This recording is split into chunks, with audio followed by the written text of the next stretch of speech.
You really thought you could walk out of here without my permission? His voice was a low rumble, vibrating through the floorboards before it even hit my ears.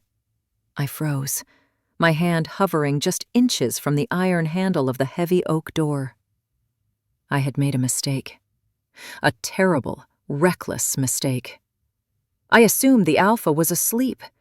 I assumed I could slip into the shadows and disappear before the dawn broke. I was wrong. Turn around. The command wasn't shouted. It didn't have to be. It wrapped around my throat like a collar. I turned, slowly, my heart hammering against my ribs like a trapped bird. I couldn't see him. My world was nothing but a milky gray fog. But I could feel him. The heat radiating from his body was suffocating. The scent of pine and crushed snow filled my nose, overwhelming my senses. He was close. Too close. I should punish you, he whispered, his breath hot against the shell of my ear. I should lock you in the tower until you forget what the sky feels like. But you're trembling, and I think I like it. Welcome back home to Storm's Werewolf Romance Library. If you are already feeling protective of Bria, or if you just love stories that refuse to let you go, please take a second to subscribe. It's not just a button click.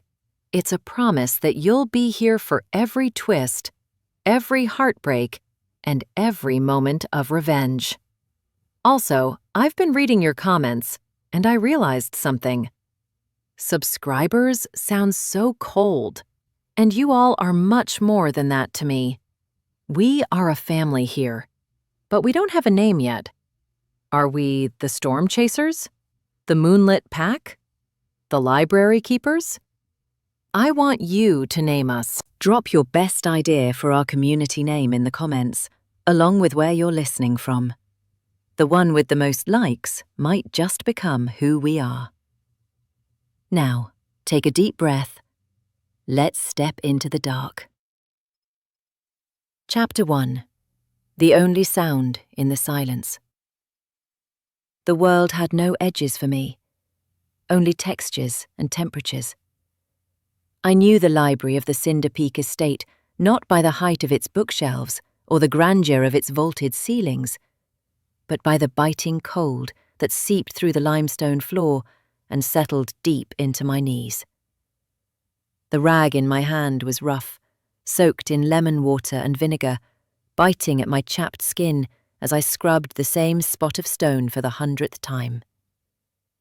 Silence was my permanent companion, a heavy, suffocating blanket that never lifted.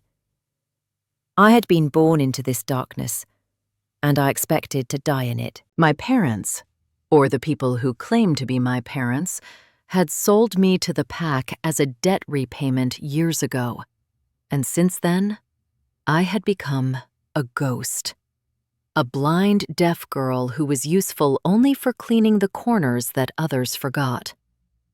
A sudden vibration shuddered through the floorboards, traveling up my arms and rattling my teeth. Someone had entered the room. I froze, lowering my head submissively, hoping to blend into the shadows of the massive mahogany desk.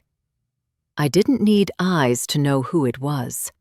The scent hit me first, a powerful, overwhelming wave of crushed cedar, wood smoke, and something sharp like cold iron. It was a scent that commanded attention, an aroma that made the tiny hairs on the back of my neck stand up in warning. Alpha Creed. He was the ruler of this frozen mountain, a man I had never seen, but whose presence felt like a gravitational shift in the room. Following him was the cloying, sweet perfume of candied violets and heavy musk. Cleo, the banshee mistress who delighted in tripping me when the guards weren't looking. Usually their arrival meant I would be shoved aside or ignored completely, but today something shifted. As the heavy vibrations of Creed's boots drew closer to where I knelt, a sharp, piercing sensation cracked through my skull. It started as a high-pitched ring, and then, terrifyingly, it bloomed into clarity. The silence that had defined my entire existence fractured. A deep, rich timbre rolled over me, vibrating in my chest like the low note of a cello. "Leave it," the voice commanded. I gasped, dropping my rag. The sound was so sudden, so physically intrusive, that I nearly fell backward. It was a man's voice, velvet-wrapped steel, authoritative and impossibly clear. My hands flew to my ears, but the sound wasn't coming from outside. It was resonating inside my mind, unlocked by his proximity. I realized with a jolt of panic that I was hearing Alpha Creed. For the first time in 22 years, the world wasn't dead. It was alive, and it sounded like him. "But the preparations for the ceremony are a mess, Creed." A woman's voice answered, sharp and grating compared to his. Cleo. I could hear her too. The closer Creed stepped toward me, the clearer the sounds became, as if his very existence acted as a key to my broken senses. "I don't care about the ceremony decorations," Creed replied, his voice moving closer. I could hear the rustle of expensive fabric, the heavy thud of his body sinking into the leather chair just feet away from me. "I care about the deadline. My 25th birthday is 3 weeks away. If I don't have a mate by then, the council strips me of my wolf. I become nothing, an exile." I remained frozen on the floor, my heart hammering a frantic rhythm against my ribs. They didn't know. They had no idea that the broken girl scrubbing the floor was listening to their most private fears. I should have scrambled away. I should have made a noise to alert them. But I was paralyzed by the sheer beauty of his voice. It was cruel, yes, and cold, but it was the first beautiful thing I had ever experienced. It made my blood run hot, a strange, aching heat pooling low in my stomach that I didn't understand. "So pick one," Cleo snapped, the sound of her heels clicking on the stone as she paced. "Pick any of the high-ranking females. They're all desperate for you." "I can't just pick anyone, Cleo. It has to be a fated mate, or the bond won't generate enough power to secure my rank," Creed said, his tone dropping lower, filled with a dangerous exhaustion. "And since the moon goddess hasn't seen fit to bless me, I have to improvise." There was a pause, filled only by the crackling of the fireplace, a sound I had never heard before today. Then I heard the slide of a drawer opening and the metallic click of a weapon being placed on the desk. "There is another option," Creed said softly. The elder mentioned a trace, a faint bloodline match within the estate. Someone weak, someone expendable. "Who?" Cleo asked, her voice dripping with jealousy. "The servant girl," Creed murmured. "The blind one." I stopped breathing. The rag in my hand turned to ice. He was talking about me. "Her?" Cleo laughed, a cruel, jagged sound. "She's a defect, Creed. She can't even hear you insult her. Look at her, she's just staring at the wall." I felt the heat of his gaze land on me. It burned physically, tracing the line of my spine. I forced myself not to react, to keep my milky eyes unfocused, staring blindly ahead while my entire world screamed.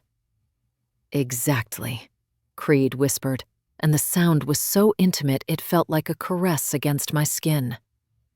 "She is perfect. I will claim her. I will marry her. And once the bond is sealed and my power is secured." He paused, and I heard the unmistakable sound of a dagger being sheathed. "I will kill her. No one will miss a broken thing like that." Chapter 2. The Banshee's Toy. The silence that followed his death sentence was deafening. A void so heavy it felt like it might crush my ribs into dust. My heart was a frantic, battered thing inside my chest, slamming against the cage of my bones with such violence that I was certain they could see it. I had to remind myself to breathe, to keep my expression vacant and dull, to stare sightlessly at the polished leg of the desk, while the man standing mere feet away plotted my murder. It was a terrifying dissonance, my body screaming in terror while my face had to remain a mask of oblivious servitude. I wanted to run, to scramble blindly for the door and lose myself in the freezing winds of the mountain. But I knew the layout of Cinder-Peak only by touch and memory. I would be dead before I reached the tree line. "She's trembling," Cleo observed, her voice dripping with amusement as it cut through the air.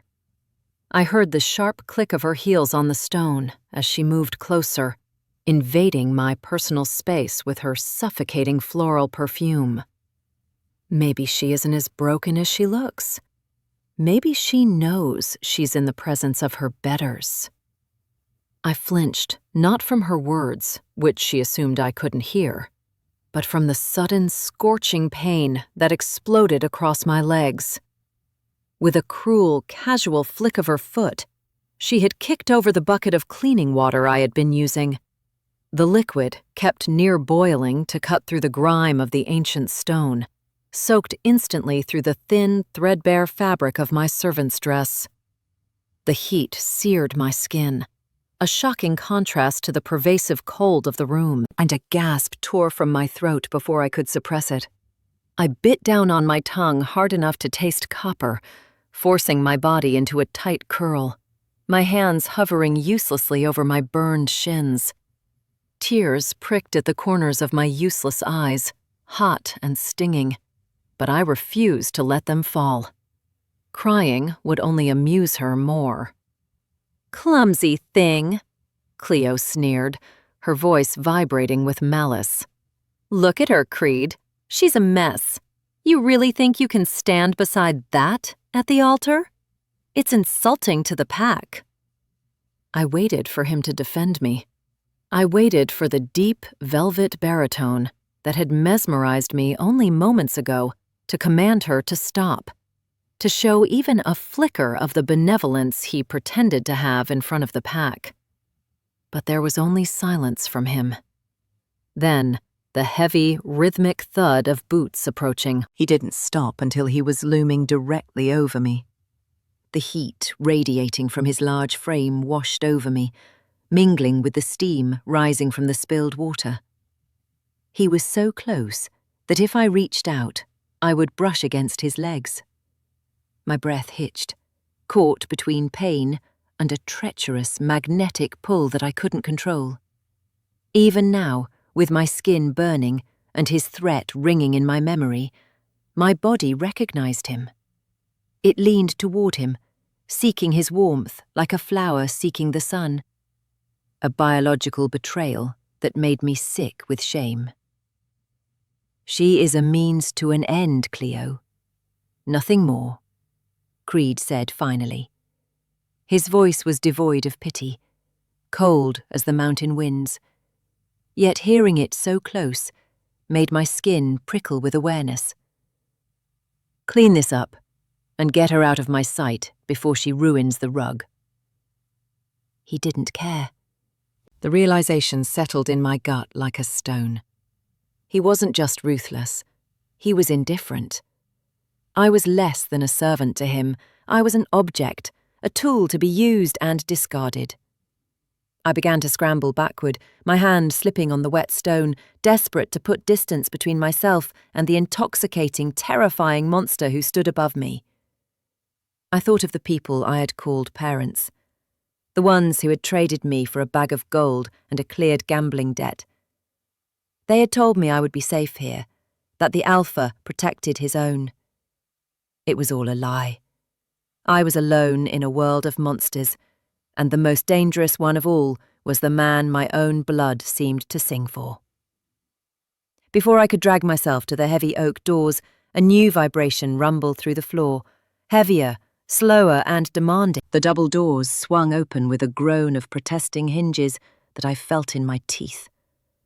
A new scent entered the room, dry like parchment and old dust. The pack elder. Alpha Creed. The elder's voice was reedy, but carried the weight of absolute authority. The council is impatient. We cannot wait for your birthday to commence the search. The mating run inspection begins now. I froze, halfway to the exit, praying I could disappear into the shadows. Now? Creed's voice tightened with annoyance. Immediately, the elder insisted. Every unmated female in the territory has been gathered in the Great Hall. The law requires a full inspection, including the servants. The elder's cane tapped sharply on the stone, 3 distinct strikes that signaled a command no wolf could disobey. You there, the elder barked, and though I couldn't see him, I felt his bony finger pointing directly at me. Get up, join the line. If the alpha needs a mate, we leave no stone unturned. Chapter 3. Fated to the Monster. The Great Hall was a sensory nightmare, a cavernous space that trapped sound and smell in a suffocating vortex. Even though I could not hear the chatter of the crowd, the vibrations of hundreds of bodies shifting and pacing rattled through the soles of my thin shoes, traveling up my legs like a constant nervy tremor. The air was heavy with the cloying scents of desperate women, perfumes meant to smell like jasmine and rose, but which only smelled like fear and ambition to me. I stood at the very end of the line, shivering uncontrollably.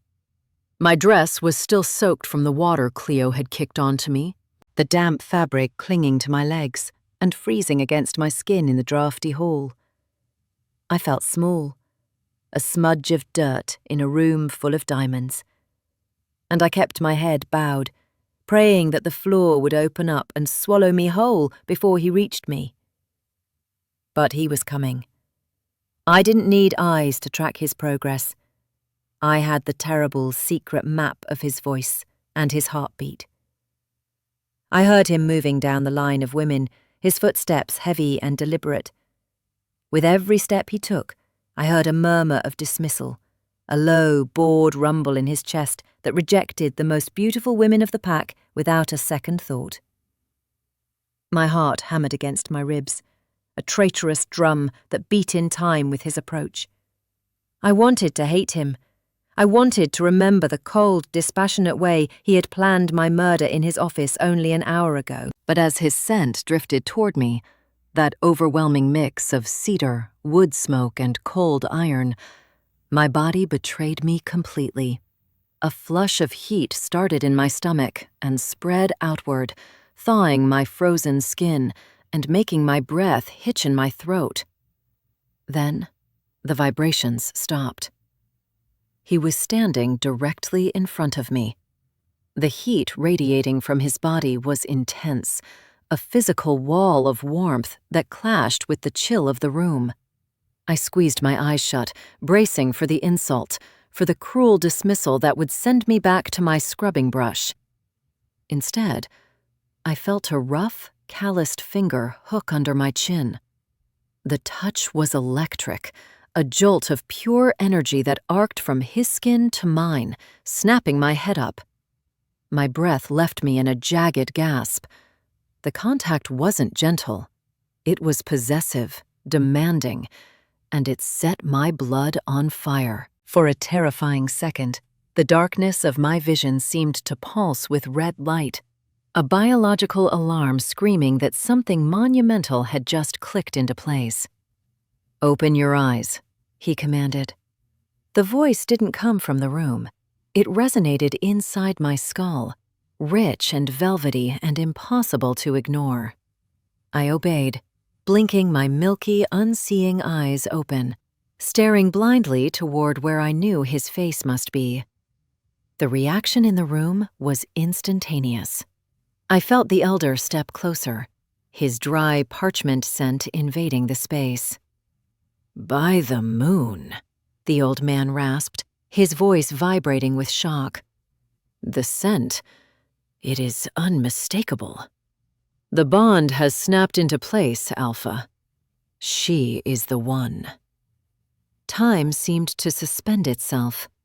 I was the Alpha's fated mate. The universe had played the cruelest joke imaginable, tying my soul to the monster who wanted me dead. I waited for Creed to pull away, to laugh, to reject the bond and cast me out. But he didn't move.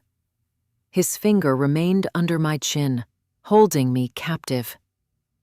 Through the connection of his skin against mine, I heard his heart. It wasn't beating with love or joy. It was pounding with a slow, heavy rhythm of pure, unadulterated rage. He was furious. Fate had given him a broken tool, a defect to carry his legacy. "This is a mistake," Creed snarled, his voice low and dangerous, meant only for the elder and me. "Look at her. She is a broken thing. She can't even see the man she is supposed to serve." "The bond does not make mistakes, Alpha," the elder insisted, his tone sharpening. "You need a mate before your 25th birthday. The moon has provided. If you reject her now, the power transfer will fail. You will lose everything." I trembled under his touch, the tears finally spilling over and tracking hot paths down my frozen cheeks. I wanted to scream that I didn't want this, that I would rather die than belong to him, but my throat was tight with fear. I heard Creed's breath hitch, a sharp intake of air as if he were fighting a war within himself. He shifted, his hand sliding from my chin to cup the side of my face. To the watching crowd, it must have looked like a tender gesture, the Alpha claiming his bride. But I heard the truth. I heard the dark, calculating shift in his heartbeat as his rage settled into cold resolve. He realized he didn't have to like me. He just had to use me. "Very well," Creed said, his voice pitching up to project strength and benevolence to the room, while his thumb stroked my cheek with a terrifying, possessive slowness. "I accept the bond. I will take this woman as my own."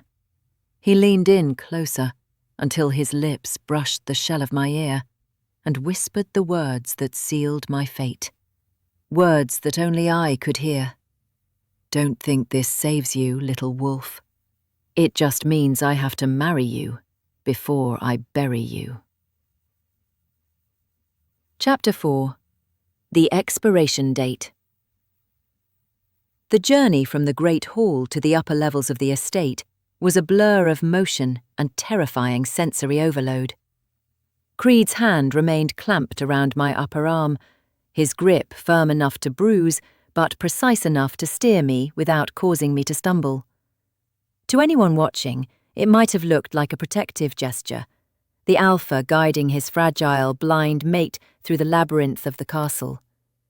But I knew better. I could feel the tension radiating off him in waves, a tight, coiled energy that spoke of barely suppressed violence. He moved with a long, eating stride that forced me to practically run to keep up, my breath coming in short, panicked gasps as we ascended staircase after staircase. The air grew warmer, the smells richer. The scent of damp stone and unwashed bodies from the lower levels, replaced by the aroma of beeswax polish, deep wool carpets, and the faint, lingering smoke of expensive tobacco. We finally stopped, and I heard the heavy thud of a door closing behind us, sealing out the noise of the pack. The vibration of a lock sliding home rattled through the floorboards under my feet. We were alone, or so I thought, until the smell of stale coffee and ink hit my nose. A second person was in the room. I stood frozen near the door where Creed had released me, wrapping my arms around myself in a futile attempt to stop the trembling that had taken over my limbs. My body was in chaos, torn between the biological imperative of the mate bond that wanted to curl up at Creed's feet and the rational, screaming terror of a woman trapped with a predator. I stared blankly ahead, my eyes unfocused, playing the part of the senseless doll they believed me to be. "You cannot be serious, Creed," a new voice said. It was male, rougher than the alphas, likely his beta. "You accepted the bond? With her? She's the cleaning girl, the one who can't even find the door without trailing her hand along the wall." "I didn't have a choice, Jackson," Creed's voice replied, and the sound of it made my knees weak. It came from across the room, followed by the clink of glass against crystal. He was pouring a drink. The elder backed me into a corner. If I had rejected a fated mate in front of the entire pack, the council would have used it as grounds to challenge my leadership immediately. They are looking for any excuse to unseat me before my birthday. I listened, my heart pounding a frantic rhythm against my ribs, as I pieced together the fragments of my fate. They spoke of me as if I were a piece of furniture, an inconvenient object that had to be managed. I heard the rustle of papers, the scratch of a match lighting a cigar. The domestic sounds of a business meeting. Only the business was my life. "So what is the plan?" Jackson asked, his voice lowered. "You have 3 weeks until you turn 25. The mating ceremony has to happen before midnight on your birthday, or the wolf spirit abandons you. You know the prophecy. An alpha without a mate by his 25th winter is no alpha at all." "I am aware of the timeline," Creed snapped, the velvet of his voice turning to steel. "We move the ceremony up. We hold it the night before my birthday. I mark her. I take the power surge that the bond provides. It locks my wolf spirit to my body permanently." "And then," Jackson pressed, "you're stuck with a Luna who can't hear, see, or speak. A Luna who weakens the pack's image. How long do you think the neighboring territories will wait before they attack a pack led by a cripple's mate?" There was a long, heavy silence. I could hear Creed pacing now, his footsteps soft on the thick rug, moving closer to where I stood. The scent of him, that intoxicating mix of winter forest and raw power, grew stronger, clouding my mind, making it hard to focus on the horror of their conversation. My traitorous body leaned toward him, my skin prickling with the need to be touched, even as my mind screamed at me to run. "I won't be stuck with her," Creed said softly. He was standing right in front of me now. I could feel the heat of his body inches away. "The bond only requires me to mate with her to secure my power. It doesn't say I have to keep her." "An accident?" Jackson asked, the implication hanging heavy in the air. "Tragedies happen in the mountains every day," Creed replied, his voice devoid of emotion. "A fall from the balcony, a wrong turn in the woods. Grief is a powerful tool for a leader. A mourning alpha commands respect." My breath hitched. He was planning to kill me the moment his power was safe. I was a disposable battery to him, nothing more. I wanted to vomit, to scream, to drop to my knees and beg, but I couldn't. I had to be death. I had to be the empty vessel. Creed reached out, his hand cupping my cheek. The touch was shocking. His palm was rough, warm, and possessive. His thumb traced the line of my jaw with a tenderness that was sickeningly at odds with his words. To anyone watching, it looked like adoration. To me, it felt like a brand. I shuddered, a tear leaking from my unseeing eye to trail over his thumb. He leaned in, his lips brushing against the sensitive skin of my temple, his other hand resting heavily on my waist, to pull me flush against his hard chest. "Don't worry, Jackson," Creed whispered into my hair, his voice a dark caress meant only for the silence he thought lived inside me. "She won't live long enough to be a burden." Chapter 5. The Gilded Cage. The transition from the servants' quarters to the Alpha's private wing was a sensory assault that left me reeling. I was accustomed to the damp, mildewed chill of the basement, where the air tasted of bleach and the stone floors sucked the heat from my bones. But this room, this prison disguised as a palace, was overwhelming. The air here was thick and dry, heated by a roaring fire that I could hear crackling violently in the hearth. The carpet beneath my feet was so plush it felt like walking on moss, muffling my footsteps until I felt like a ghost haunting my own life.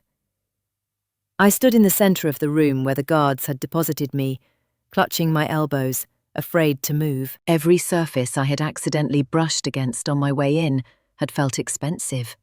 Velvet drapes, polished mahogany, cool silk. It was a golden cage, constructed to keep the sacrifice comfortable until the slaughter.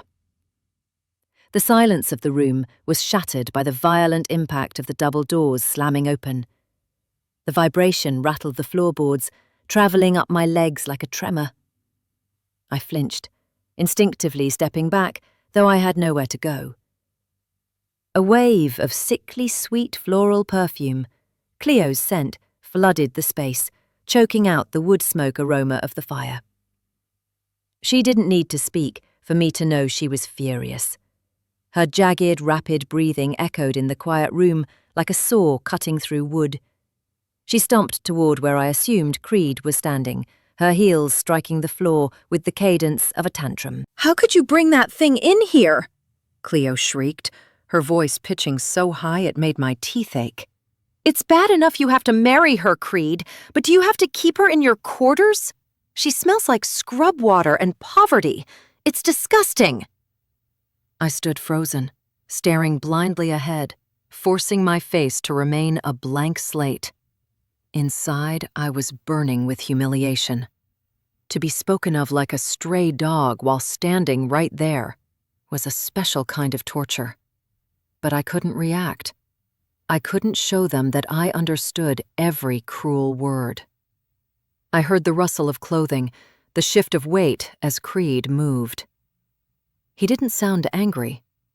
In fact, his heartbeat, which I could hear thumping steadily across the room, remained terrifyingly calm. "Calm down, Cleo." Creed's voice was a low, soothing rumble, the kind of tone one uses to pacify a wild animal. "She is here because she has to be. The pack needs to see that I am devoted to my fated mate. If I lock her in the dungeon, the council will talk. If I keep her in my bed, they will believe the bond is strong." "Your bed?" Cleo choked out, the sound wet with tears. "You're going to sleep with her?" "I'm going to do what is necessary to keep my crown," Creed replied, his voice hardening slightly. "But that doesn't mean I want her. Look at her, Cleo. She's a statue, a vessel. There is nothing in there." I felt the air shift as he moved closer to the banshee. I heard the soft slide of skin against skin, his hand cupping her face, perhaps. Then, the sickeningly wet sound of a kiss. It wasn't a quick peck. It was slow, deep, and performative. I stood there trapped in the darkness, forced to listen to the man I was biologically bound to, ravishing another woman. My stomach twisted in a knot of nausea and irrational biological jealousy. My wolf spirit whimpered, clawing at my chest, wanting to shove Cleo away. But my human mind kept me rooted to the spot. He was doing this to reassure his mistress, to prove that I meant nothing to him. "You are the only one I want," Creed murmured against Cleo's lips, loud enough for me to hear every syllable. She is just a temporary inconvenience. 3 weeks, Cleo. Give me 3 weeks, and then the problem will resolve itself. Promise me, Cleo whispered, her voice breathless and satisfied. I promise, he vowed. He sent her away a moment later. I heard the door click shut, leaving us alone in the suffocating warmth of the room. The atmosphere shifted instantly. The performative softness vanished from his demeanor, replaced by a cold, predatory weight. I heard him walking toward me, his stride slow and deliberate. He stopped inches from me, his body heat radiating like a furnace. I could smell the faint trace of Cleo's perfume clinging to him, mixing with his own scent of cedar and rain. It made me want to gag, yet my heart hammered a traitorous rhythm against my ribs. You're shaking, he observed, his voice devoid of the warmth he had shown Cleo. He reached out, his hand gripping my chin to tilt my face up. His thumb brushed over my bottom lip, rough and calloused. It was a possessive touch, claiming ownership of the livestock. Terrified little thing, aren't you? I didn't answer. I couldn't. I just breathed, shallow and fast, praying he would let me go. Good, he whispered. Fear keeps you obedient. He released my chin and stepped back, the loss of his touch leaving my skin cold. I heard the rustle of him removing his jacket, the heavy thud of boots being kicked off. The servants have prepared a cot for you in the corner, but that won't do. If anyone walks in, it needs to look real. He grabbed my wrist, his grip iron tight, and pulled me forward. I stumbled, my feet sinking into the carpet, until my knees hit the edge of a mattress that felt impossibly soft. Get in, Creed commanded, the order wrapping around my throat like a noose. You're sleeping in my bed tonight. We need to mix our scents so the pack smells you on me tomorrow. And don't get any ideas. You stay on your side, and you stay silent. If you make a sound, I'll put you out on the balcony in the snow. Chapter 6. A performance for the pack. The banquet hall was a vibrating chamber of deception, a cavernous space where the floorboards hummed with the restless energy of the entire Cinder-Peak pack. I had been scrubbed, polished, and draped in emerald silk that felt like water against my skin, a stark contrast to the rough wool I was used to wearing. To the hundreds of wolves watching, I was the chosen Luna, the fated mate who had been miraculously elevated from the scullery to the throne. To Creed, I was a prop. I could feel the tension in his arm where it looped possessively around my waist, his fingers digging into my hip with a force that bordered on painful. He was guiding me through the crowd, his body heat a searing shield against the drafty hall, playing the role of the protective alpha to perfection. We stopped at the head table, and I felt the heavy thud of Creed pulling out a chair for me. The scent of roasted venison and spiced wine was thick in the air, making my empty stomach cramp with hunger. But I didn't dare reach for anything. I didn't know where the silverware was, or where the wine glass had been placed. I sat with my hands folded in my lap, staring blindly into the darkness, terrified of knocking something over and shattering the illusion of the perfect mate. Creed settled into the chair beside me, his thigh brushing against mine under the table. The contact sent a jolt of electricity shooting up my leg, a biological traitor inside my own blood responding to the proximity of the predator who planned to kill me. "Open up," he murmured, his voice a low velvet command that resonated clearly in my mind, cutting through the silence that enveloped the rest of the world. I parted my lips instinctively, and the cool metal of a fork pressed against my tongue. He was feeding me. The intimacy of the act was suffocating. To the pack, this was a display of devotion, the alpha caring for his blind mate. To me, it was a reminder of my total helplessness. I chewed the tender meat, tasting the rich spices while listening to the steady, unbothered rhythm of his heart. Thump, thump, thump. There was no affection in that rhythm, only the calm, calculated beat of a man executing a strategy.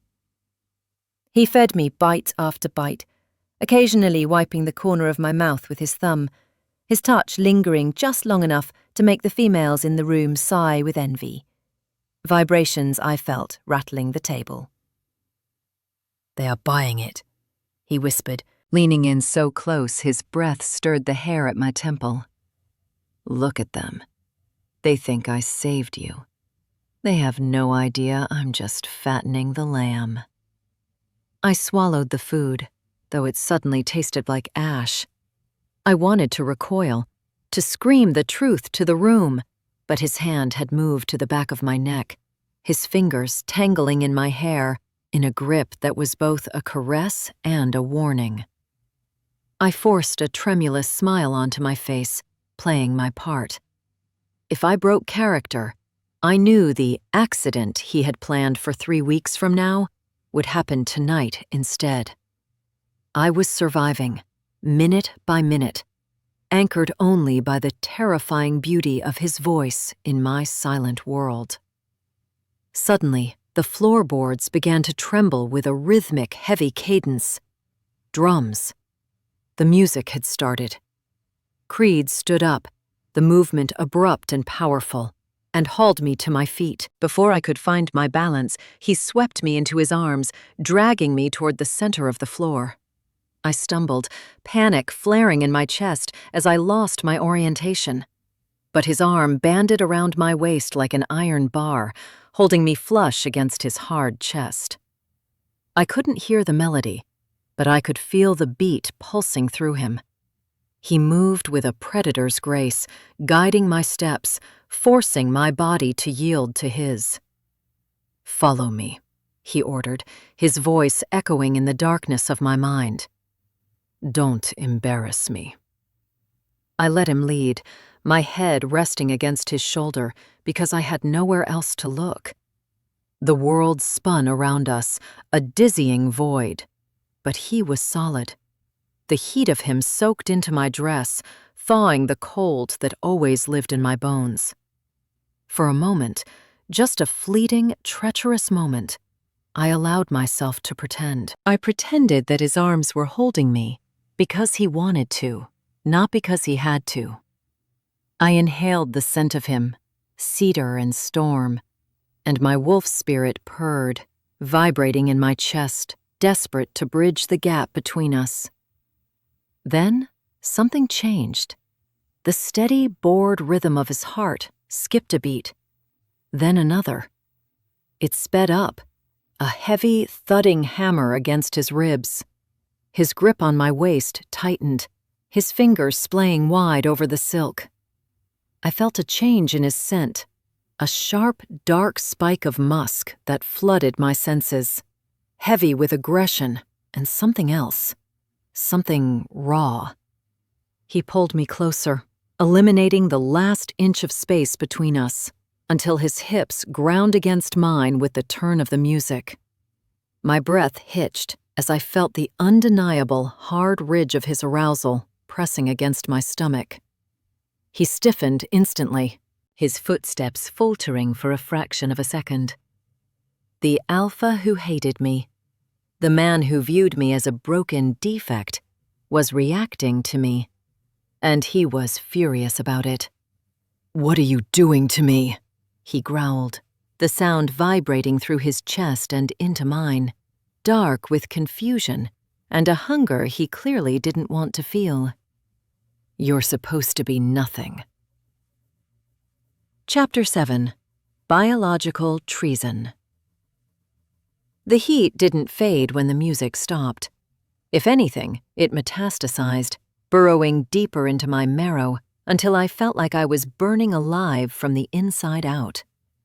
The carriage ride back to the estate was a blur of feverish delirium. I huddled in the corner, pressing my forehead against the freezing glass of the window, desperate for relief. But the fire in my blood was relentless. It wasn't just a fever, it was the biological imperative of the mate bond, triggered by the friction of our bodies on the dance floor and the proximity of the alpha. My body had recognized its other half, and now it was screaming for completion, releasing a scent that was sweet, heavy, and undeniable. I could smell it on myself, like honey and wildflowers, and I knew, with terrifying certainty, that Creed could smell it too. The moment the door to his quarters clicked shut, I scrambled away from him, my legs trembling so violently I nearly collapsed. I needed water. I needed cold. I needed to scrub this treacherous scent off my skin before it provoked him into doing something we would both regret. I stumbled into the bathroom, blindly groping for the taps until the icy spray of the shower hit the stone floor. I didn't bother undressing. I collapsed under the water in my silk gown, gasping as the freezing liquid hit my burning skin. It hissed against me. Or perhaps that was just the ringing in my ears, but it wasn't enough. The scent was getting stronger, filling the small tiled room with a pheromonal signal that was impossible to ignore. I curled into a ball in the corner of the shower stall, wrapping my arms around my knees, rocking back and forth as my body ached with a hollow, cramping emptiness. I was a prisoner in my own flesh, my biology betraying my survival instinct by calling out to the very man who had promised to end my life. Then, the world exploded. There was no warning, just the splintering crash of wood giving way as the bathroom door was kicked off its hinges. The vibration shook the tiles beneath me, rattling my teeth.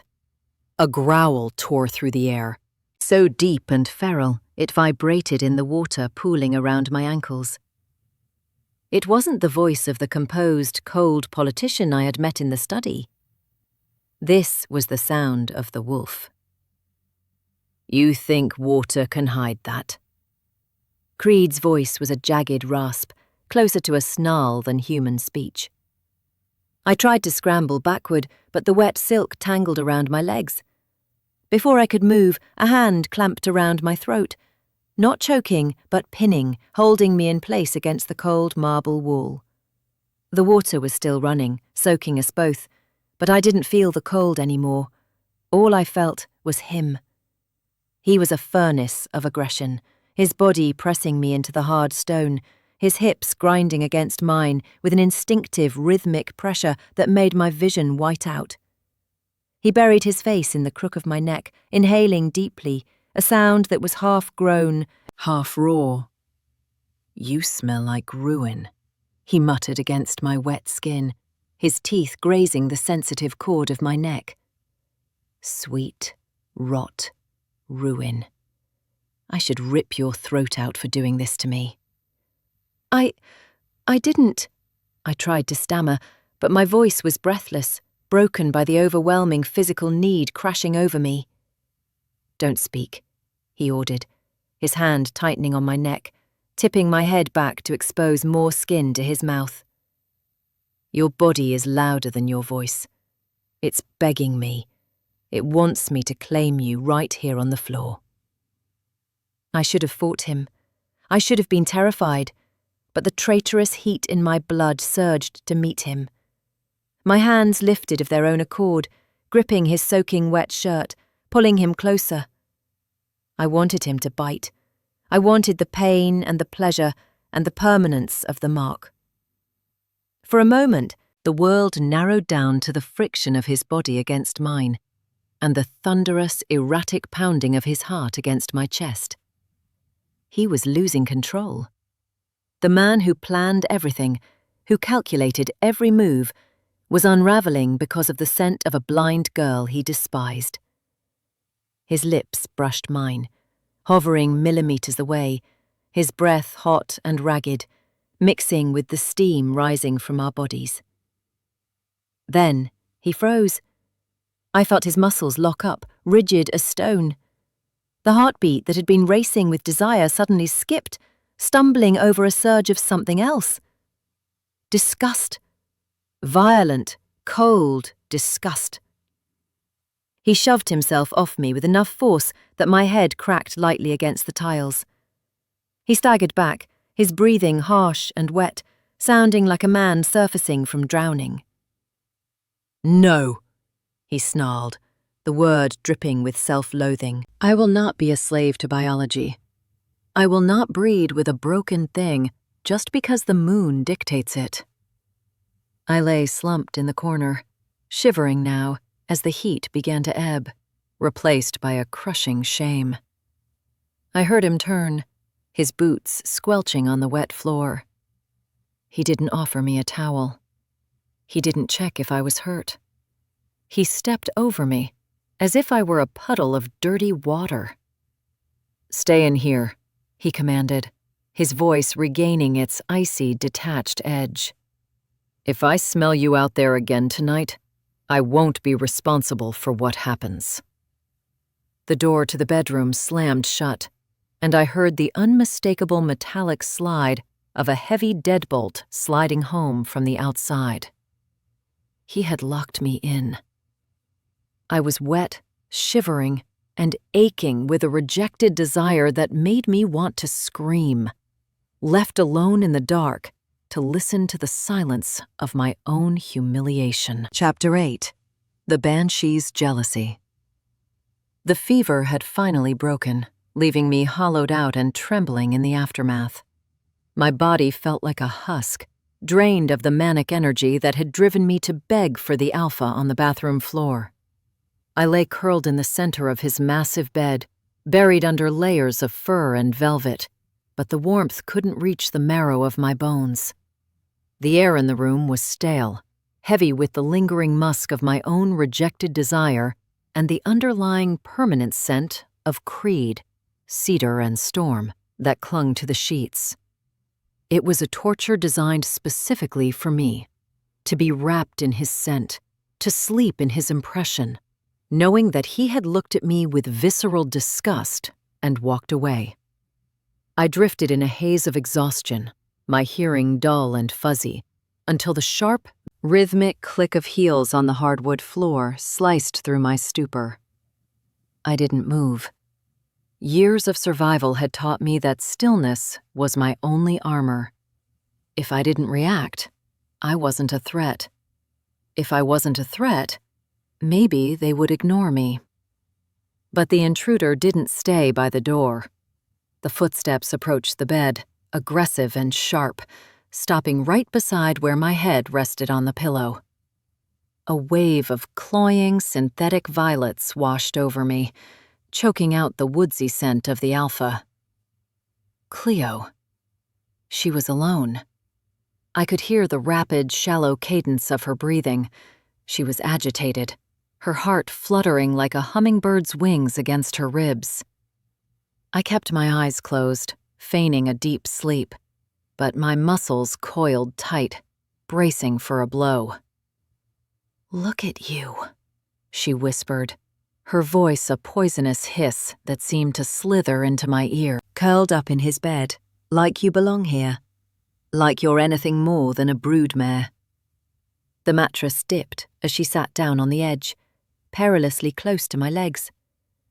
I felt the heat of her hand hovering over my face, then the sharp sting of a fingernail tracing the line of my jaw. It wasn't enough to draw blood, but it was a promise of violence. I forced my breathing to remain even, counting the seconds in my head, praying she would get bored and leave. But Cleo wasn't bored. She was threatened. The scene at the banquet, the way Creed had held me, the scent of my heat, it had all unraveled her security. "You think he wants you because of the bond?" she murmured, leaning down until her lips were inches from my ear. "He laughs about you with me, you know. Late at night, when he's finished with me, when he's sweaty and satisfied, it tells me how much he hates looking at your dead eyes. He tells me that touching you is like touching a corpse." Her words were meant to flay me open, and they succeeded. A sharp, hot pain bloomed in my chest, far worse than any physical blow. I knew it was likely a lie, or at least an exaggeration, but the image her words painted, of Creed holding her, loving her, mocking me in the afterglow of their passion, was a knife twisting in my gut.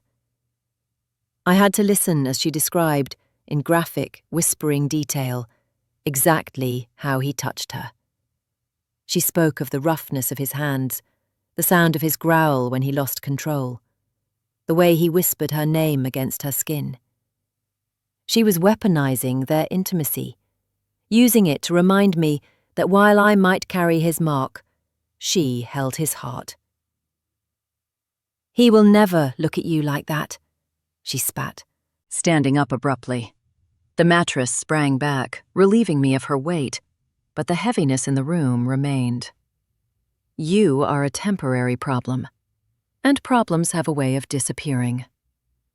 I heard her walk across the room, past the heavy oak door. She didn't leave. Instead, she moved toward the far wall, where the floor-to-ceiling glass doors opened onto the balcony. The latch clicked, a sharp metallic sound that made my blood run cold.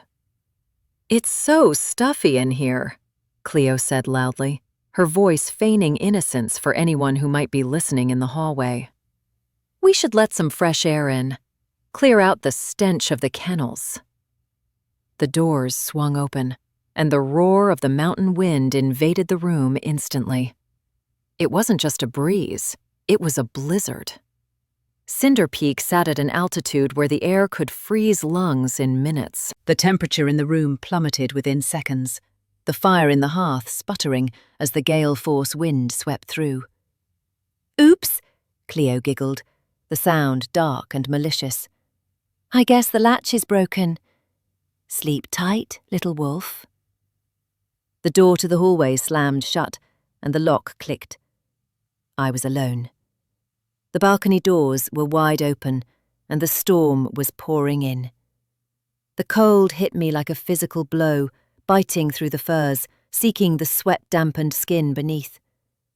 I tried to sit up, to rush to the doors and close them, but my limbs were leaden, paralyzed by the remnants of the heat fever and the shock of the freezing air. I tumbled off the bed, my legs giving out, and collapsed onto the floor. The wind howled over me, carrying snow that stung my face like needles. I couldn't feel my fingers. I couldn't find the strength to stand. The darkness of my vision began to merge with the darkness of unconsciousness, the cold wrapping around me like a lover's final embrace. I was going to freeze to death in the Alpha's bedroom, just as they had planned. Chapter 9. The First Spark. The cold was no longer a sensation. It had become a physical entity, a heavy, crushing weight that pinned me to the floorboards. I had stopped shivering minutes ago, or perhaps hours. Time had lost its meaning in the howling void of the room. The wind screaming through the open balcony doors sounded like 1,000 dying things, bringing with it the relentless assault of mountain snow that piled against my flank. I knew I was dying. My limbs were leaden, disconnected from my mind, and the darkness of my blindness had merged with the creeping gray fog of unconsciousness. I waited for the end, for the final silence to swallow the noise of the storm. But instead of fading into the nothingness, a strange, violent spark ignited deep within my chest. It wasn't the sweet, cloying heat of the mate bond I had felt earlier. This was ancient, sharp, and starving. It clawed its way up my throat and raced down my frozen veins, a wildfire burning through a dead forest. My heart gave a thunderous, unnatural kick, forcing blood to surge into my extremities with painful intensity. The ice on my eyelashes melted instantly, running down my cheeks like hot tears. I gasped, the air searing my lungs, as my body fought back against the cold with a terrifying, supernatural vitality I didn't understand. The bedroom door crashed open, the sound barely audible over the roar of the wind, but I felt the vibration of it slam through the floor. The temperature in the room shifted again, not with warmth, but with the arrival of a massive, furious presence. Heavy boots crunched across the room, fast, panicked strides. I heard the violent slam of the balcony doors being forced shut against the gale, cutting off the wind's scream instantly. The sudden silence was ringing and absolute. Then hands were on me, big, rough hands that I expected to be cruel, but they were frantic. Creed hauled me up from the floor as if I weighed nothing, his grip bruising in its intensity. He was shouting something, a curse at the guards or perhaps at Cleo, but I couldn't focus on the words. All I could focus on was the shock radiating from him as he pulled me against his chest. "You're burning," he breathed, the anger in his voice tripping over confusion. He had expected to find a corpse, or at least a frostbitten invalid. Instead, he was holding a furnace. He carried me to the bed, kicking aside the frozen furs, and laid me down on the mattress. I reached for him blindly, my survival instinct overriding my fear. The heat inside me was too much. It was consuming me, and I needed an anchor. My hand found the front of his shirt, gripping the damp fabric. He smelled of night air and panic, a scent that made the strange monster inside me settle slightly. I expected him to pull away, to leave me there now that the window was closed, but the mattress dipped under his weight. He didn't leave. He climbed in. "This is madness," he muttered, the vibration of his chest rumbling against my ear as he pulled the heavy duvet over both of us. "You should be dead." No human wolf survives that exposure without shifting. He wrapped his arms around me, pulling my back flush against his chest, spooning me in the darkness. It was an act of preservation, a way to share body heat, but it felt dangerously intimate. His body was hard, muscular, and overwhelmingly large, encompassing me completely. I lay frozen in his embrace, not from cold, but from the sheer shock of his proximity. His hand rested flat on my stomach, his thumb brushing back and forth in an unconscious rhythm. The heat radiating from him met the unnatural fire burning inside me, and instead of clashing, they fused. The pain of the cold vanished, replaced by a heavy, languid comfort that terrified me more than the storm. I waited for the revulsion. I waited for him to remember who I was, the broken tool, the defect, and shove me away, but he didn't. He buried his face in the curve of my neck, inhaling deeply, and I felt the tension slowly bleed out of his massive frame. And then I heard it, the sound that broke me. His heart, which usually beat with the steady, detached rhythm of a predator or the rapid hammer of anger, began to slow. Thud, thud. Thud, thud. It deepened, slowing down, syncing perfectly with my own breathing. It was a rhythm of peace. For the first time since I had met him, the alpha was calm. He wasn't plotting, he wasn't posturing, and he wasn't hating. He was just resting, holding me as if I was something precious that he had almost lost. In the silence of the dark room, with the snow melting on the window panes, the monster holding me felt like the only safe place in the world. Chapter 10. False Hope. The storm outside had finally exhausted itself, leaving behind a silence that felt fragile and new. Inside the Alpha's quarters, the atmosphere had shifted into something that dangerously resembled domesticity. For 3 days I had been allowed to exist in the periphery of Creed's life, not as a prisoner, but as a recovering invalid. He hadn't cast me back to the servants' quarters, nor had he allowed Cleo to return and torment me. Instead, he had kept me in his bed, wrapped in his scent, while he turned the room into his temporary command centre. I lay propped up against the velvet headboard, my unseeing eyes tracing the direction of his voice as he paced the floor, reading aloud from the endless stack of council documents and border treaties. He assumed, I was sure, that the intricate politics of the territory were flying over my head, that I was just a dumb animal soothed by the sound of its master's voice. He didn't know that I was memorizing every troop movement, every alliance, and every vulnerability he exposed, simply because I was starving for the intellectual nourishment he was unwittingly providing. His voice was a balm, a deep, resonant rumble that vibrated through the mattress and settled in my chest. He was reading a report on the northern supply lines, his tone clipped and frustrated.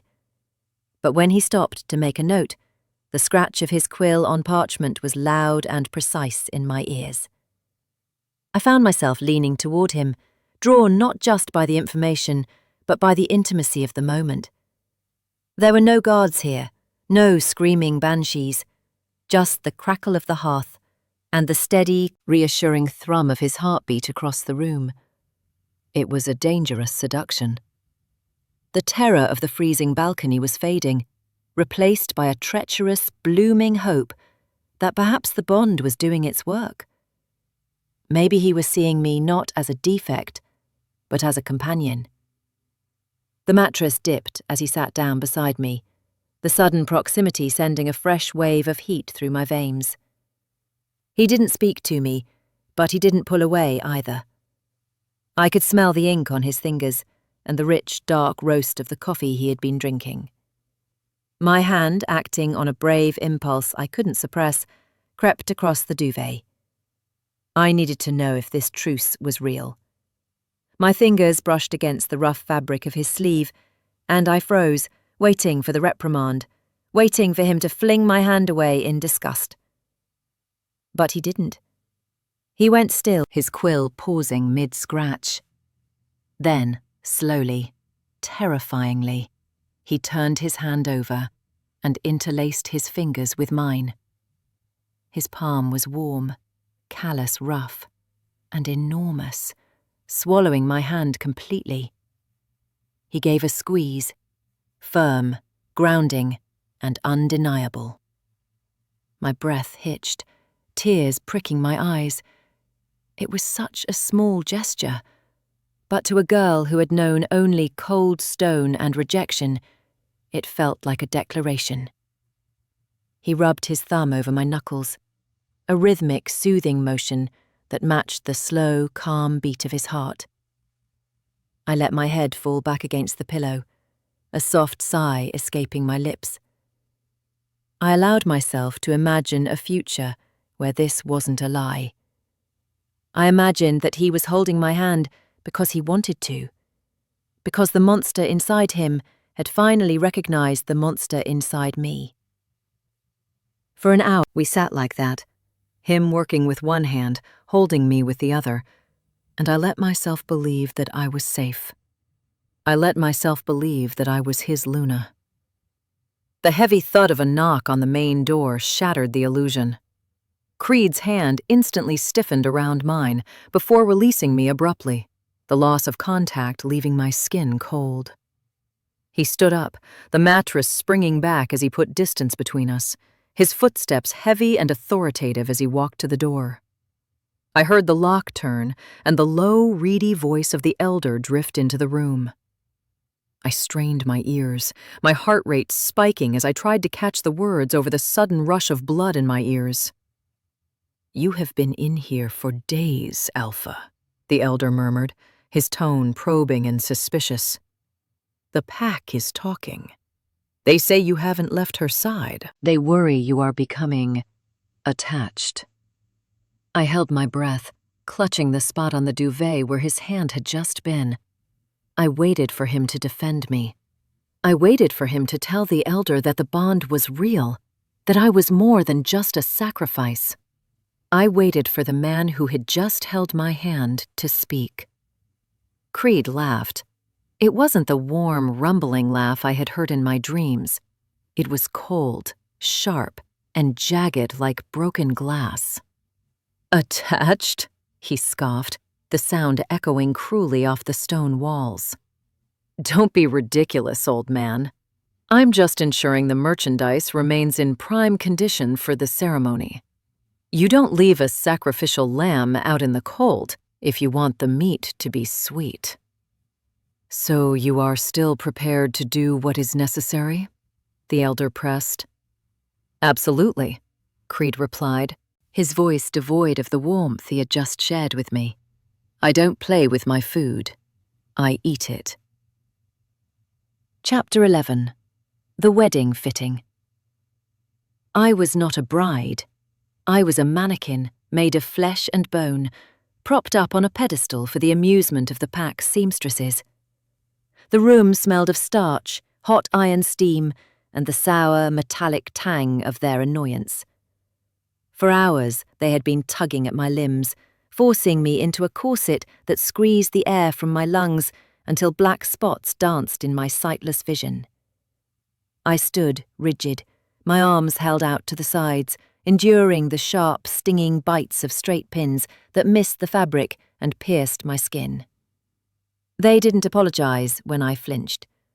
To them, I was just the cleaning girl playing dress-up, a momentary lapse in the alpha's judgment that would surely be corrected soon enough. I could feel the vibrations of their gossip through the floorboards, the rapid, staccato tapping of their feet as they circled me, the huffs of breath against my neck as they pinned the heavy lace. They spoke freely, assuming I was deaf, calling me a waste of good silk, and betting on how long I would last before the alpha tired of his charity project. I let them talk. Their cruelty was nothing compared to the hollow, aching void in my chest, where a fragile hope had briefly bloomed and then died. Creed's words from yesterday, "I don't play with my food, I eat it," looped in my mind like a cursed mantra. Every touch of the silk against my skin felt like a shroud being fitted for a corpse. I wasn't preparing for a wedding. I was being dressed for my own execution. The atmosphere in the room shattered instantly. The door didn't just open. It was flung wide with a force that sent a gust of cold hallway air rushing in to mix with the stifling heat of the pressing irons. The seamstresses went still. I heard the rustle of fabric dropping from nervous fingers and the frantic shuffling of bodies moving out of the way. I didn't need to be told who had entered. The air suddenly tasted of ozone and cedar, a heavy electric charge that prickled along my skin and made the hair on my arms stand up.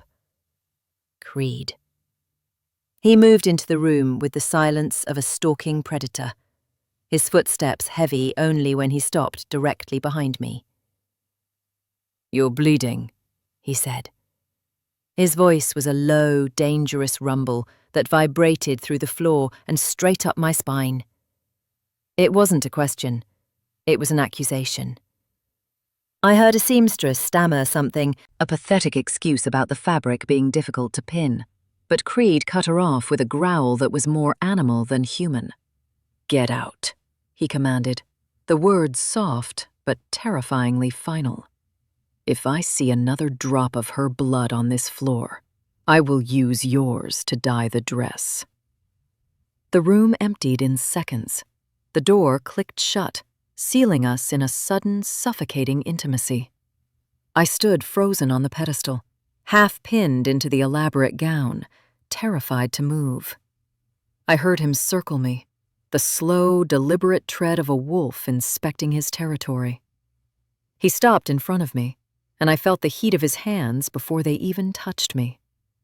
He reached out, his rough fingertips brushing against the sensitive skin of my collarbone, tracing the line where the lace met my flesh. I shivered, a traitorous gasp escaping my lips. Despite everything, despite the fear, the betrayal, the knowledge that he viewed me as livestock. My body surged toward him. The bond hummed in my veins, a desperate, pathetic song of belonging. "You look." He trailed off, his voice thick with something I couldn't place. It sounded like hunger, but there was a jagged edge to it, something almost like regret. "You look like a queen. It's a shame no one will remember you that way."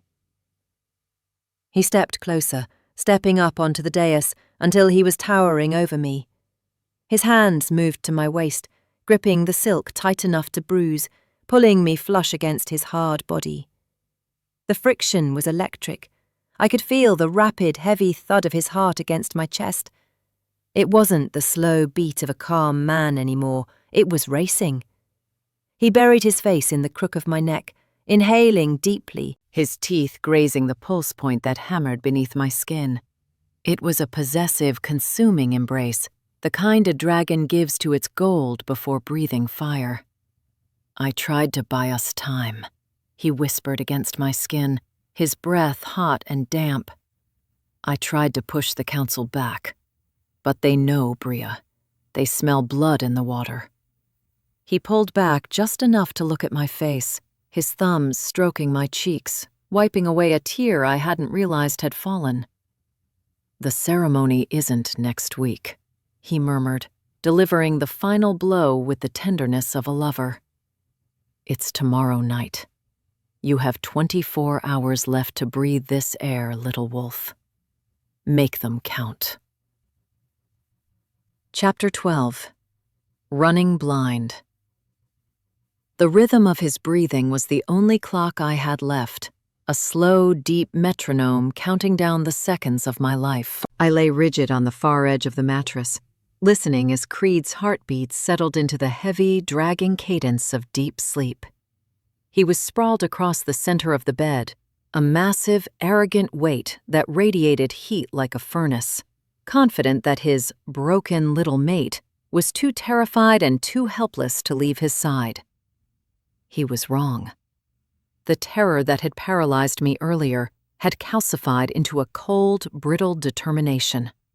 He had given me a deadline, 24 hours until my execution, but he had also given me a head start. I wasn't going to wait for the knife. If I was going to die, I would die in the snow, free and freezing, not on an altar as a sacrifice to his ambition. I slid from the bed, my movements silent in a way that felt foreign to my own body. Usually I was clumsy in the dark, my hands searching for edges and corners to orient myself. But tonight, a strange, fluid grace had taken over my limbs. My feet hit the cold floorboards, and instead of the usual shock, I felt a surge of energy ripple up my calves. I moved toward the door, not stumbling, but gliding. The air around me felt different, vibrating with information I had never noticed before. I could hear the settle of the castle's foundation stones. I could hear the wind scraping against the granite walls outside. I could hear the snoring of the guard posted 3 corridors away. It was as if the volume of the world had been turned up, my senses sharpening into a weapon I didn't know how to wield, but desperately needed. I slipped into the hallway, the heavy oak door latch clicking shut with a sound that seemed to echo like a gunshot in my ears, though I knew it was barely a whisper. I didn't walk. I ran, and I ran fast, unnaturally fast. The stone walls blurred past my perception, the air rushing against my face in a continuous stream. I navigated the labyrinth of the estate by sound alone, dodging the heavy, rhythmic thuds of patrolling guards' boots long before they turned the corners. It felt like I was floating, my body lighter and stronger than it had ever been, fueled by a frantic, burning energy that pulsed in my chest. I reached the servants' entrance, pushed through the heavy iron-bound door, and burst into the night. The cold was a physical slap, but I welcomed it. The wind howled around me, tearing at my thin nightgown, but I didn't stop. I sprinted toward the tree line, my bare feet finding purchase on the frozen ground with impossible precision. I could smell the forest before I reached it. The damp rot of leaves, the sharp tang of spruce needles, the metallic bite of the coming snow. Freedom tasted like ice and adrenaline. I was going to make it. I was actually going to make it. My heart soared with a wild, desperate hope as I crossed the threshold of the woods, the trees offering a canopy of shadows to hide me. I pushed harder, my legs pumping, the strange power in my blood urging me faster, faster, faster. Then I hit the wall. It wasn't stone or wood. It was warm, solid, and immovable. I slammed into the barrier with enough force to knock the breath from my lungs, bouncing back only to be caught by two iron-strong hands that clamped onto my shoulders. The impact didn't hurt. It grounded me. The scent hit me instantly, washing over me in a suffocating wave of cedar, wood smoke, and dark predatory musk. Creed. He hadn't been asleep. Or if he had, he was a hunter who slept with one eye open. I stood there, gasping, my chest heaving against the night air, waiting for the anger. I waited for him to shake me, to drag me back by my hair, to punish the disobedient livestock. But his hands didn't hurt me. They slid down my arms, slowly, possessively, tracing the shivering muscles from my shoulders to my wrists. He pulled me closer, eliminating the space between us until I was pressed flush against his hard, heaving chest. I could hear his heart. It wasn't calm anymore. It was thundering, beating a wild, erratic rhythm that matched my own. "You run fast," he murmured, his voice rough and low, vibrating directly into my skull. Faster than a human. Faster than a wolf who hasn't shifted. He buried his face in the curve of my neck, inhaling deeply, his nose cold against my heated skin. I trembled, not just from the freezing air, but from the sudden, terrifying realization that he wasn't angry. He was exhilarated. The chase hadn't annoyed him, it had ignited him. I felt the rumble of a growl build in his chest, a sound of dark, twisted satisfaction. "I gave you a head start," he whispered against my throat, his lips grazing my pulse, sending a jolt of traitorous electricity straight to my core. "I wanted to see if you would run. I wanted to hunt you." His grip tightened, pulling me so close that I could feel the hard ridge of his arousal pressing against my stomach. "And catching you, it tastes better than I ever imagined." Chapter 13. Iron and Velvet. He carried me back to the estate not as a prisoner, but as a prize he had won in the dark. I was pressed against his chest, my legs wrapped around his waist, my face buried in the crook of his neck to shield myself from the biting wind. It was a perverse, confusing intimacy. The man who had hunted me down was now shielding me from the elements with his own body. I could feel the powerful, rhythmic stride of his legs beneath me, carrying us up the mountain path with terrifying ease. He didn't speak, but the rumble of his contentment vibrated through his chest and into mine. He was high on the chase, his blood singing with the primal satisfaction of having caught the runner. I should have been fighting, scratching at his eyes or screaming for help, but the strange, heavy heat of the bond had settled over me like a lead blanket, sapping my will and replacing it with a treacherous sense of safety in his arms. When we entered his quarters, he didn't throw me to the floor. He carried me to the bed and laid me down with a gentleness that made my stomach twist. The room was suffocatingly warm after the forest, smelling of beeswax and the lingering sharp scent of his earlier arousal. I lay still, my chest heaving, listening to the sounds of him moving around the room. I heard the heavy clink of metal against metal, a sound that was distinct and chillingly final. Creed returned to the bedside, his weight dipping the mattress as he sat near my feet.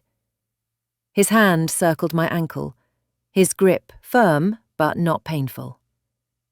The warmth of his palm seeped into my frozen skin, sending a jolt of awareness up my leg that made my toes curl instinctively. "This is for your own good," he murmured, his voice low and devoid of the malice he showed in public. "You have a wild streak I didn't anticipate. I can't have you running into a ravine before the sun comes up." The cold bite of metal touched my skin, followed by the soft, luxurious slide of velvet lining. He was chaining me.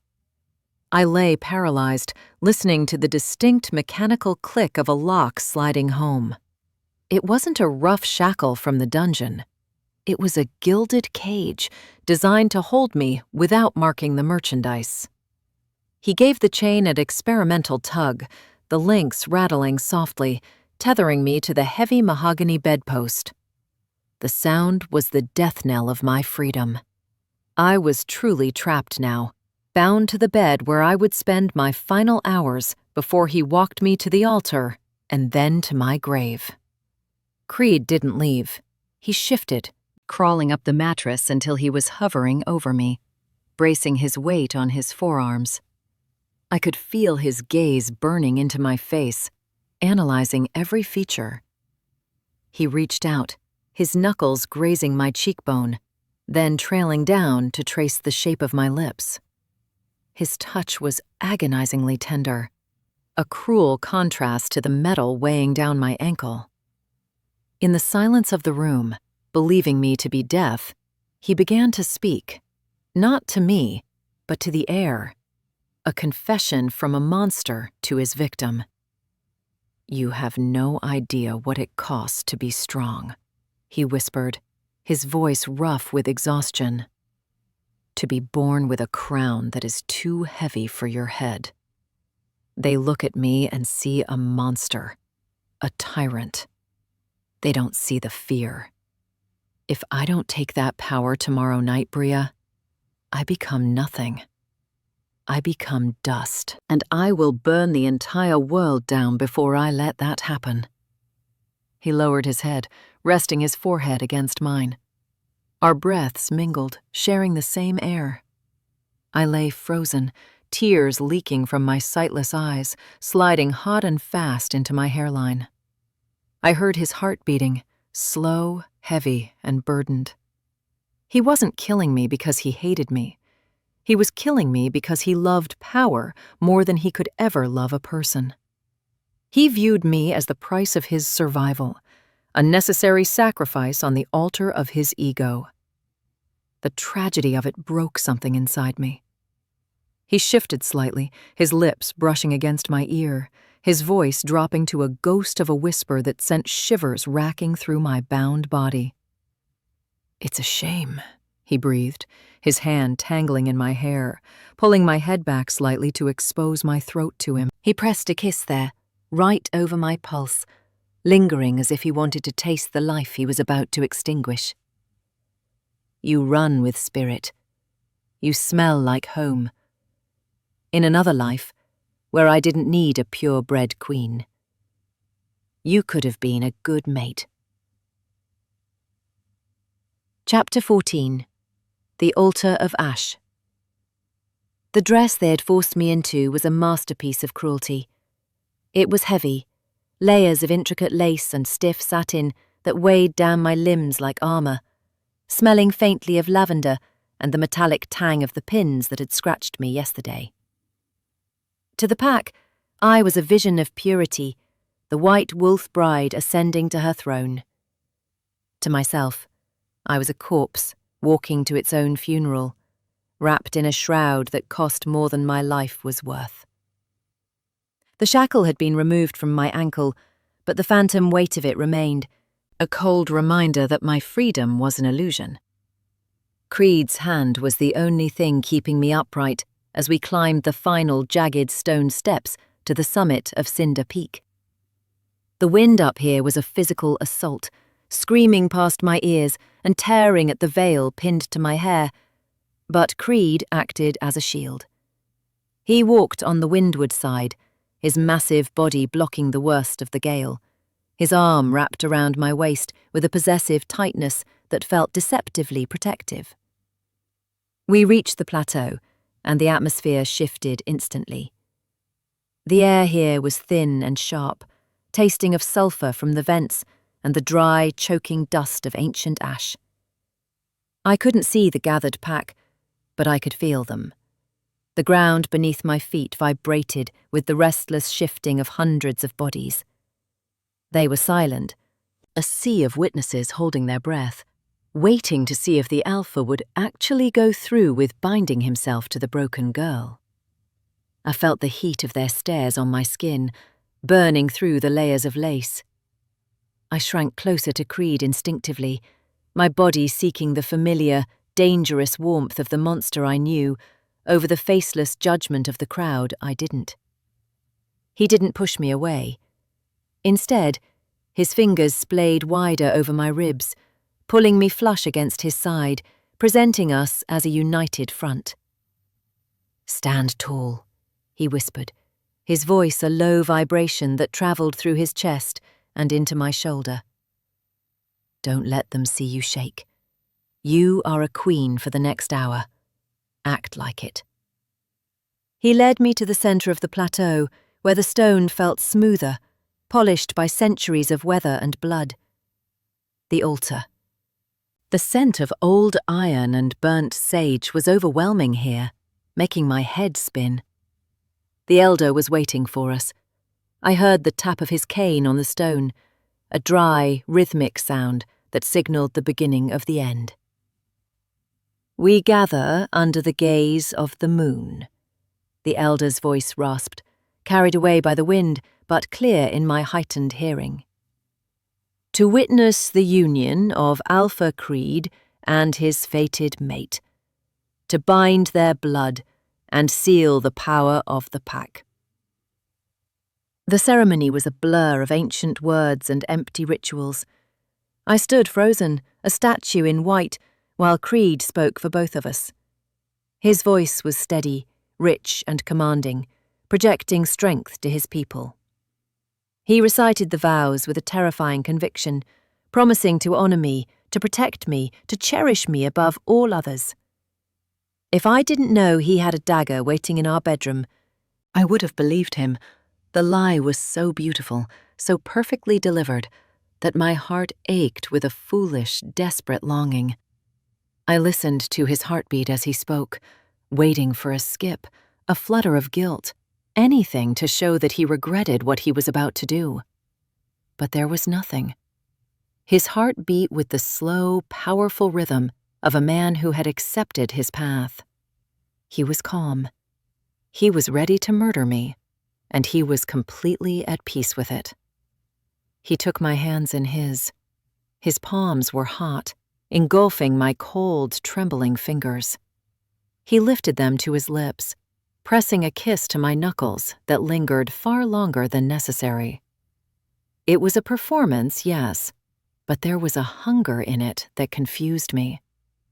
He inhaled my scent, his breath hitching slightly, and for a second, the grip on my hands tightened to the point of pain. "I take you," he said, loud enough for the wind to carry his words to the back of the crowd. "With all your flaws and all your silence, you are mine." The words settled over me like a heavy blanket. Mine. Ownership. He wasn't marrying a partner, he was claiming property. "The vows are spoken," the elder announced, stepping closer. The smell of the old wolf was suffocating now. "Alpha, complete the bond, mark your mate, and claim your power." The silence that followed was absolute. Even the wind seemed to die down, holding its breath. I felt Creed shift. He released my hands and moved closer, one hand sliding up my spine to cup the back of my neck, tilting my head to the side. The movement exposed the sensitive junction of my shoulder and throat, the exact spot where the bond demanded to be sealed. I felt the sharp prick of his stubble against my skin, then the wet, hot slide of his tongue, tasting the pulse that hammered frantically beneath the surface. He was going to do it. He was going to bite me, flood my body with the mating venom, take the power he needed, and then discard the empty husk. "Do it," the elder commanded, his voice sharp with impatience. Creed growled, a low, menacing sound that vibrated against my throat. I felt his lips pull back, the cold brush of elongated fangs grazing my skin. My body stiffened, caught between the terror of pain and the biological ecstasy of the bond waiting to snap into place. He paused for a fraction of a second, his breath hot against my neck, and in the silence of my mind, I heard him whisper one final truth. "Forgive me." Then he sank his teeth into my flesh. Chapter 15. The mark. The pain was absolute, a white-hot lance of fire that severed the connection between my mind and my body. I gasped, my head thrown back against the hard ridge of his shoulder, as his teeth tore through the tender skin of my neck. It felt less like a bite and more like a branding iron, searing his claim into the very fibre of my being.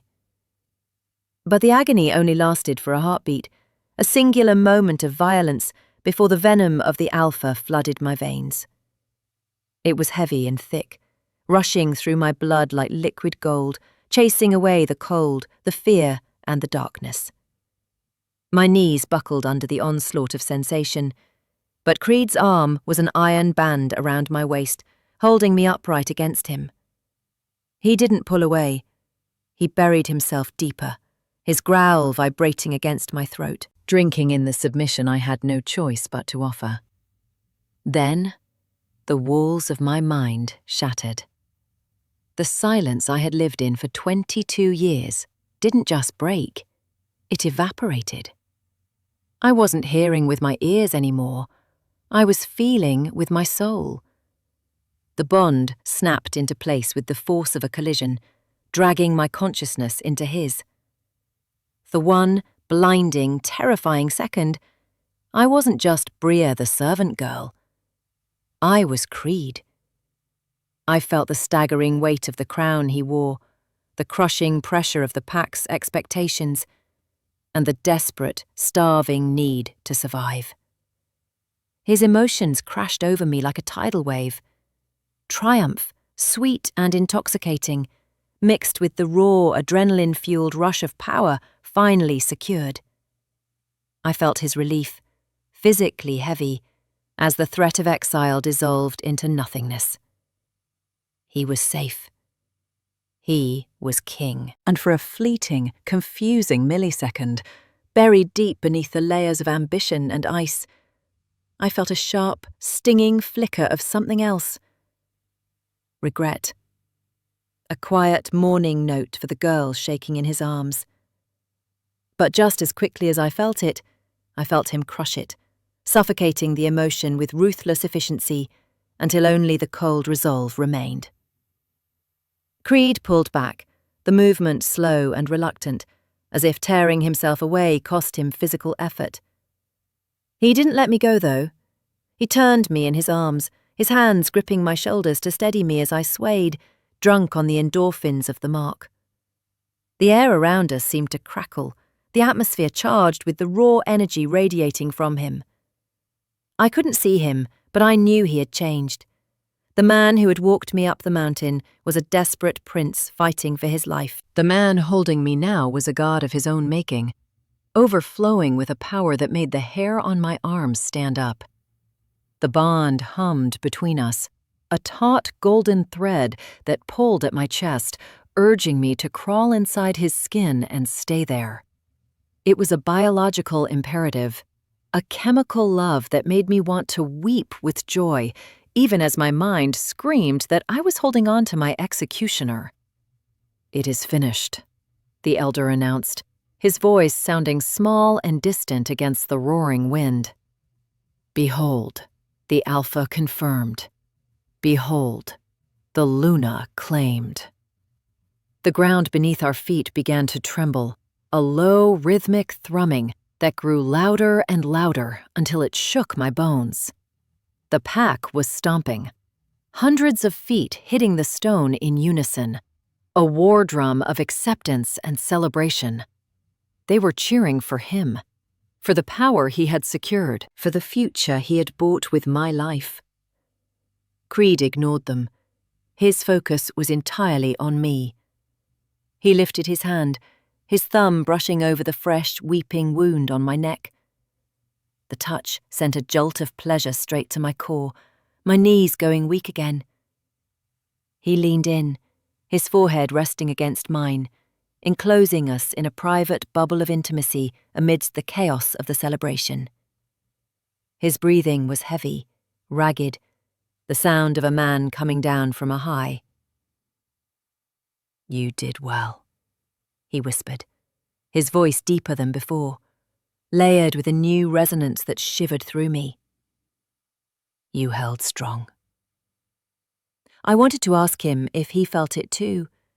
I wanted to ask if the bond had changed anything, if feeling my soul brush against his had made him hesitate.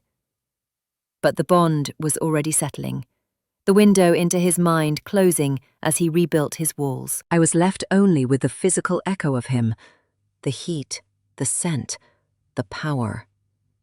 He straightened up, pulling away from me, and the loss of contact was a physical ache. I felt the shift in the air as he turned to face his pack, his hand sliding from my shoulder to grip my hand. It was a firm, possessive grip, but it lacked the tenderness of the moment before. It was the grip of a man holding on to a tool he had finished using. "The power is mine," Creed declared to the wind and the wolves, his voice booming with a terrifying finality. I felt the surge of energy leave his hand and arc into the air, a display of dominance that silenced the crowd. "And tonight, the pack is safe." He squeezed my hand once, hard, almost painful, before leaning down to whisper the words that shattered the last remnant of my hope. "Let's go back to the estate, Bria. I have everything I need now." Chapter 16. The Celebration. The descent from the mountain peak was a blur of wind and stone, but entering the great hall was like stepping into the belly of a beast. The celebration was already in full swing, a chaotic symphony of gluttony and triumph that assaulted my heightened senses from every angle. The air was thick and humid, heavy with the scents of roasted boar, spiced wine, and the pungent, musk-heavy aroma of hundreds of wolves high on adrenaline. The floorboards vibrated constantly beneath my feet, shaking with the rhythmic stomping of boots and the roar of laughter that echoed off the vaulted ceiling. I felt small and fragile in the center of the storm, a paper doll in a hurricane. But Creed anchored me. His arm was a steel band around my waist, keeping me glued to his side as he navigated the crushing press of bodies. Every wolf in the pack wanted to touch him. I could feel them reaching out, brushing against his sleeves, clapping him on the back, desperate to make contact with the Alpha who had just secured their future. He accepted their praise with the gracious, detached air of a monarch, his voice rumbling in his chest as he thanked them. But his grip on me never loosened. In fact, it tightened. He held me with a possessive intensity that felt less like affection and more like ownership. I was the proof of his power, the living receipt for the transaction he had just completed with fate. The fresh mating mark on my neck pulsed in time with his heartbeat, a hot, throbbing reminder of the venom that now coursed through my veins, binding my soul to a man who looked at me and saw only a means to an end. "You look pale," Creed murmured, leaning down so his lips brushed the shell of my ear. The intimacy of the gesture was a lie for the audience, but the heat of his breath sent a genuine shiver racing down my spine. "Drink this. It will put color in your cheeks." He pressed a goblet into my hand. I took a sip, the wine tart and heavy on my tongue, but it did nothing to settle the rolling nausea in my stomach. I was waiting for the other shoe to drop. The ceremony was over. The power was his. The clock had run out. Yet he was still playing the role of the attentive husband. Why? Was he savoring the victory? Or was he simply waiting for the crowd to thin out so he could dispose of me without witnesses? "I'm tired, Creed," I whispered, the admission slipping out before I could stop it. "Please, I just want to sit down." I felt him stiffen against me. He didn't look at me. His attention was focused on the room, scanning the crowd with the predatory gaze of a wolf watching the perimeter. "Not yet," he replied, his voice low and hard. "We have to finish the performance. But don't worry, little wolf. I have a special wedding gift waiting for you upstairs. It will solve all your problems." A gift? The word hung in the air between us, heavy with ambiguity. For a foolish, desperate second, my heart leaped. The bond hummed in my chest, whispering that maybe the gift was mercy. Maybe it was exile instead of death. Maybe, just maybe, it was a chance. I leaned into him, letting my head rest against his shoulder, needing to believe the lie because the alternative was too terrifying to face. "Let's go," he said abruptly, cutting off a conversation with his beta mid-sentence. He steered me away from the head table, moving with a sudden, forceful urgency toward the heavy double doors that led to the private wing. The noise of the party began to fade as we ascended the stone staircase, replaced by the echoing silence of the upper corridors. The air grew cooler, cleaner, stripping away the scent of the crowd until all I could smell was him. Cedar, ozone, and the metallic tang of the winter night. But as we climbed higher, a third sound joined the rhythm of our footsteps. It was faint, barely a whisper of silk against stone, and the quiet staccato click of heels following a respectful distance behind. My stomach dropped. I knew that walk. I knew that scent of artificial violets that drifted up the stairs in our wake. Cleo. Creed didn't stop. He didn't acknowledge the tale. He marched me down the hallway to his quarters, his grip on my waist unyielding until we reached the door. He pushed it open, and the familiar warmth of the fire rushed out to greet us. The same fire where he had held me through the storm. The same room where I had dared to hope. He guided me inside, into the center of the plush carpet, and then, with a finality that stopped my heart, he let me go. The loss of his touch was instant and violent. The warmth vanished, leaving me standing alone in the dark. I heard the door click shut, but not before the third set of footsteps entered the room. "It is done," Creed said. His voice was no longer the velvet whisper of a lover. It was flat, cold, and empty. He wasn't speaking to me. "Good," Cleo's voice purred from the shadows, followed by the terrifying sound of a blade being drawn from a sheath. I was getting tired of waiting. Chapter 17. Sight in the Darkness. The silence that followed Cleo's entrance was not empty. It was heavy, suffocating, and terrifyingly final. I stood in the center of the room, the warmth of the fire at my back, but a chill had settled deep in my marrow that no flame could touch. Creed did not step forward to defend me. He did not growl at the intruder or order her to leave. Instead, I felt his hand, the same hand that had held mine during the vows. the same hand that had caressed my cheek only hours ago, land heavily on my shoulder. It wasn't a comfort. It was a steer. He turned me, guiding me not toward the safety of the bed, but toward the far wall where the glass doors rattled against the mountain gale. The latch clicked, a sharp, metallic sound that echoed in the quiet room, and the doors swung open. The wind rushed in, screaming like a dying thing, tearing at my dress and freezing the tears that had begun to pool in my useless eyes. "Step out," Creed commanded. His voice was no longer the rumble of the earth or the velvet of the night. It was the wind itself, indifferent, cold, and stripping me bare. I hesitated, my bare feet touching the icy stone of the balcony. The drop was endless here, a sheer cliff falling away into the darkness of the ravine. I turned back, reaching blindly for him, my hand catching the rough fabric of his jacket. I wanted to beg.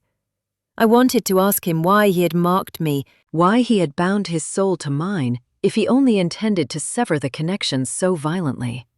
But he didn't let me speak. He caught my hand, his grip crushing, and pulled me close one last time. For a heartbeat, his body heat enveloped me, and the scent of him, storm and cedar, filled my lungs. He leaned down, his lips brushing my forehead in a mockery of a benediction. "Goodbye, Bria," he whispered. Then he stepped back. He didn't push me. He simply removed his protection, leaving me exposed to the wind and the woman standing behind him. I heard the soft, wet slide of steel against leather. I heard the sharp intake of breath, not mine, but Cleo's. She was excited. Her heart was fluttering with the manic rhythm of a predator, finally allowed to kill its prey. "Finally," she hissed. The blow didn't feel like pain at first. It felt like cold. An absolute, shattering cold that entered my chest just below the ribs and spread outward, freezing my blood in its veins. I gasped, the sound torn from my throat by the wind, as the dagger was ripped back out. My legs gave way instantly. I crumbled, hitting the stone of the balcony hard, my hands clutching at the hole in my chest, where my life was pouring out, hot and fast. I lay there, gasping, drowning in my own blood, listening to the world fade. The wind grew distant. The roar of the mountain turned into a dull hum. I waited for the darkness to become absolute, for the gray fog of my blindness to turn into the black void of death. But the darkness didn't come. Instead, a fire ignited. It started in the wound, a burning, thrashing agony that wasn't human. It was ancient. The blood of the tribrid, wolf, vampire, and human, that had been dormant for 22 years, was suddenly screaming awake, triggered by the trauma of death. My heart stopped beating its human rhythm and gave a single, thunderous kick that shook my entire frame. Thud. It was heavy, slow, and powerful. The grey fog in my eyes began to swirl, fracturing like a mirror struck by a stone. Colours exploded into my mind, red, gold, silver, blinding in their intensity. I blinked, my eyelids fluttering against the onslaught of sensation. The fog lifted. For the first time in my life, I wasn't looking at nothing. I was looking at the night sky. I saw the moon, vast and silver, hanging above the jagged peaks of Cinder-Peak. I saw the snow, white and glittering as it drifted down to land on my numb fingers. I saw the red stain spreading across the white lace of my wedding dress. And then I looked up. Standing above me were two figures. One was a woman with sharp, pale features and hair like spun gold, wiping a dagger on a silk handkerchief. Cleo. She looked exactly as her voice sounded, cruel and hollow. But my gaze didn't linger on her. It drifted to the man standing beside her. He was taller than I had imagined, his shoulders broad and powerful, filling the doorway. He had hair the colour of midnight and eyes that glowed with a terrifying molten gold. He was devastatingly beautiful, a masterpiece of shadow and bone, everything I had dreamed of in the darkness, and everything I now hated in the light. He wasn't looking at me, he was looking at Cleo. He reached out, his hand, the hand that had signed my death warrant, cupping her face with a tenderness he had never shown me. He was smiling. It was a true smile, warm and relieved, the smile of a man who had won everything he ever wanted. He stepped over my body without glancing down, pulling the banshee into his arms, kissing her while my blood pooled around his boots. The world began to fade again, the edges of my new vision blurring, but the image was burned into my soul forever. I felt the monster inside me curl its claws into the stone, anchoring me to the earth, refusing to let me die. I finally saw the face of my mate, and as the darkness took me, I swore on the blood he had spilled, it would be the last thing he ever saw. I can practically hear you screaming at the screen right now. I know. That ending was absolutely brutal. But Bria's story is far from over. In fact, it's just beginning. If you're ready to see Bria rise from the ashes and make Creed pay for every single lie, hit that like button.